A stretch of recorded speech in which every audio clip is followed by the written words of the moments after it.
প্রিয় অষ্টম শ্রেণীর শিক্ষার্থীরা, শুভেচ্ছা নিও। আজকে আমি তোমাদের 2025 সালের বাংলাদেশ ও বিশ্ব পরিচয় বিষয়ের নতুন বই থেকে নবম অধ্যায় এর পার্ট 2 এর কাজ সমাধান করে দেব। প্রথমে তোমাদের বলবো, যারা আমার চ্যানেলটি সাবস্ক্রাইব করো নাই তারা আমার চ্যানেলটি সাবস্ক্রাইব করবে এবং আমার সাথে থাকবে। তাহলে চলো আমরা ক্লাস শুরু করি। নবম অধ্যায় পার্ট 2। লক্ষ্য করো, 100 পৃষ্ঠা একটি কাজ দেয়া আছে। কিশোর অপরাধ রোধে কি কি কাজ করা যেতে পারে আলোচনা করো। তো চলো এখন আমরা এর সমাধান দেখে নিই।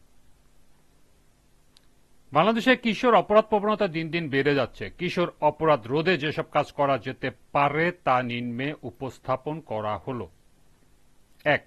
শিশু কিশোরদের প্রতি মাতাপিতা ও পরিবারের বয়োজ্যেষ্ঠদের সচেতন থাকতে হবে। 2. সকল শিশু কিশোরকে প্রাতিষ্ঠানিক শিক্ষার আওতায় আনতে হবে। 3.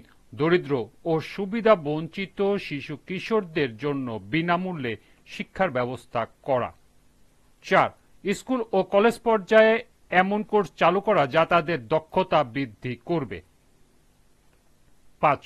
অর্থনৈতিকভাবে স্বাবলম্বী করতে শিশু কিশোরদের জন্য কর্মসংস্থানের সুযোগ সৃষ্টি করা।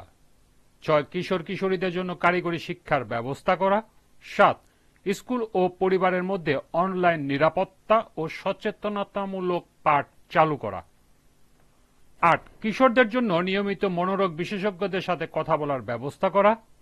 9. স্কুলে কাউন্সেলিং সেন্টার গড়ে তোলা এবং বিশেষজ্ঞদের মাধ্যমে মানসিক সমস্যাগুলোর সমাধান করা। 10. কিশোর অপরাধ রোধে সামাজিক মাধ্যম ও অন্যান্য প্রচার মাধ্যমের প্রচারণা চালানো। 11. কিশোর কিশোরীদের মধ্যে ধর্মীয় ও নৈতিক শিক্ষার প্রসার ঘটানো। 12. যুবকদের ক্রীড়া ও সাংস্কৃতিক কর্মকাণ্ডের প্রতি আগ্রহ করা। 13. পাড়া ও মহল্লায় পাঠাগার, ব্যায়ামাগার, নাচ, গান, নাটক, আবৃত্তি প্রভৃতির আয়োজন করা।